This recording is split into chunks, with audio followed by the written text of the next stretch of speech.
सबसे मिलते हुए जा रहे हैं। युधिष्ठिर के कमरे में गए, युधिष्ठिर रो रहे थे। क्यों रो रहे हो भैया?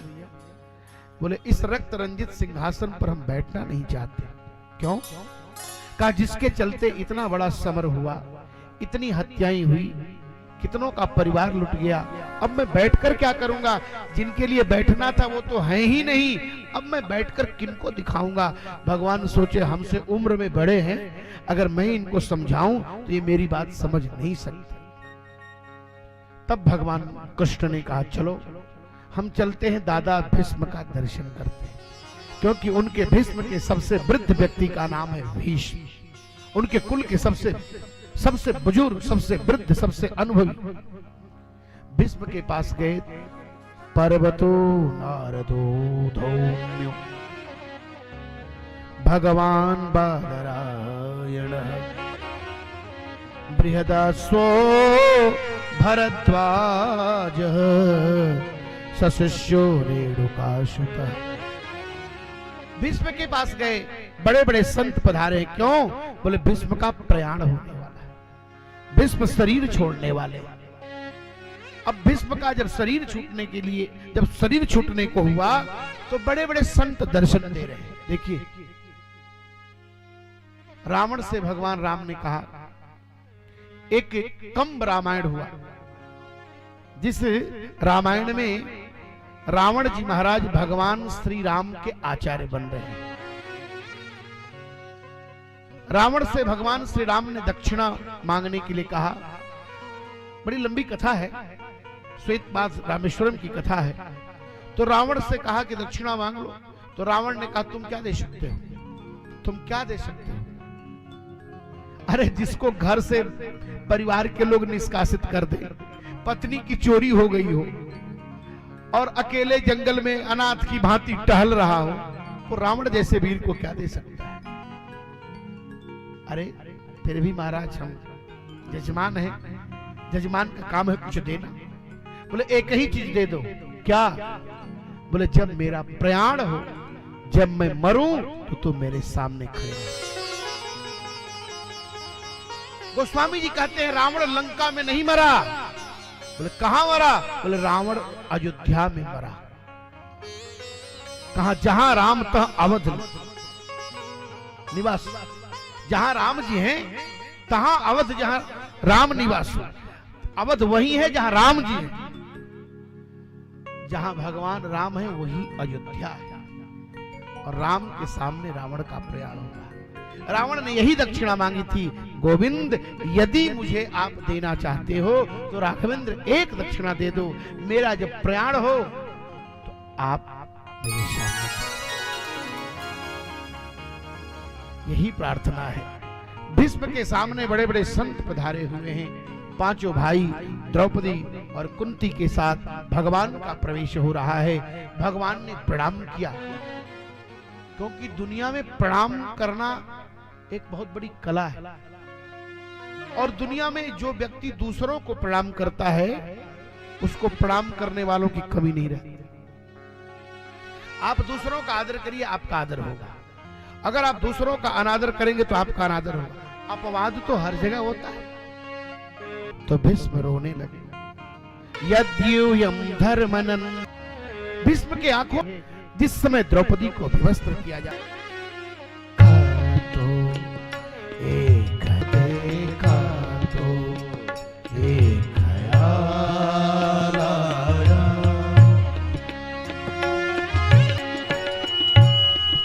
आज फिर दिल में एक तमन्ना की, आज फिर दिल में एक तमन्ना की, आज फिर दिल ने एक तमन्ना की, आज फिर दिल को हमने समझाया, आज फिर दिल को हमने समझाया। जिंदगी दो तुम घना सा, तुम तुमको देखा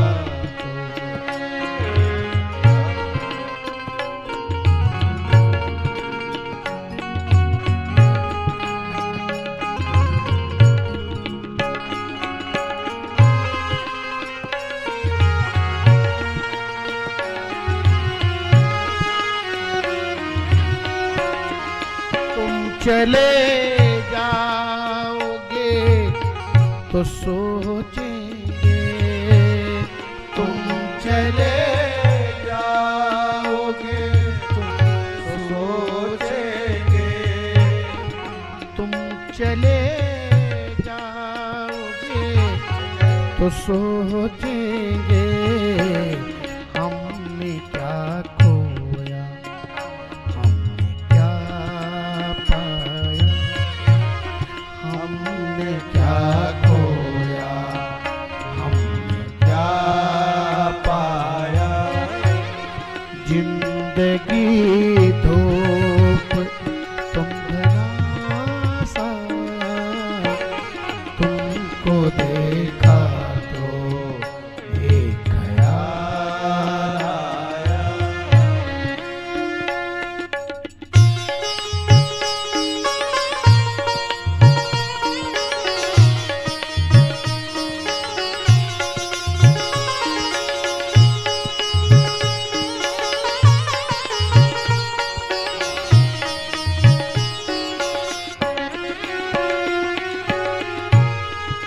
हम जिसे गुनगुना नहीं सकते,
ने कहा पुरानी बातें याद आ रही हैं।